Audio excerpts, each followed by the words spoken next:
MTV news Kannada ವಾಹಿನಿಗೆ ಸ್ವಾಗತ. ದಾಂಡೇಲಿ ನಗರ ಹಾಗೂ ಗ್ರಾಮೀಣ ಪೊಲೀಸ್ ಠಾಣೆಯ ಅಧಿಕಾರಿ ಸಿಬ್ಬಂದಿಗಳೊಂದಿಗೆ ದಾಂಡೇಲಿ ಉಪವಿಭಾಗದ ಡಿವೈಎಸ್ಪಿ ಶಿವಾನಂದ ಮದರಕಂಡಿ ಅವರ ನೇತೃತ್ವದಲ್ಲಿ ಸರ್ದಾರ್ ವಲ್ಲಭಾಯಿ ಪಟೇಲ್ ರವರ 150ನೇ ಜನ್ಮ ದಿನಾಚರಣೆಯ ಪ್ರಯುಕ್ತವಾಗಿ ಶುಕ್ರವಾರ ಬೆಳಗ್ಗೆ 7 ಗಂಟೆಗೆ ಏಕತಾ ಓಟ ಹಮ್ಮಿಕೊಳ್ಳಲಾಗಿತ್ತು.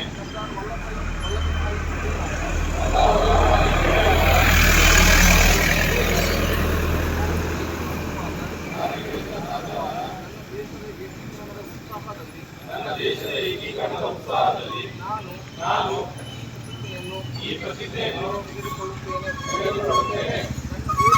ನನ್ನ ದೇಶದ ಆಂತರಿಕ ಭದ್ರತೆಯನ್ನು ಖಚಿತಪಡಿಸಿಕೊಳ್ಳಲು ನನ್ನದೇ ಆದ ಕೊಡುಗೆಯನ್ನು ನೀಡಲು ನಾನು ಗಂಭೀರವಾಗಿ ಸಂಕಲ್ಪ ಮಾಡುತ್ತೇನೆ. ಜೈ ಹಿಂದ್, ಜೈ ಕರ್ನಾಟಕ.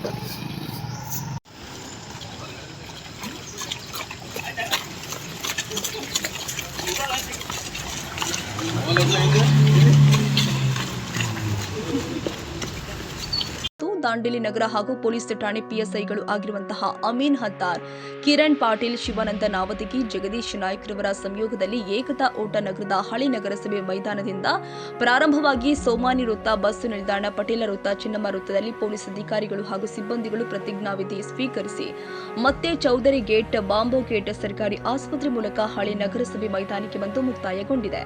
ಈ ಸಂದರ್ಭದಲ್ಲಿ ಪೊಲೀಸ್ ಅಧಿಕಾರಿಗಳು, ಸಿಬ್ಬಂದಿಗಳು ಹಾಜರಿದ್ದರು.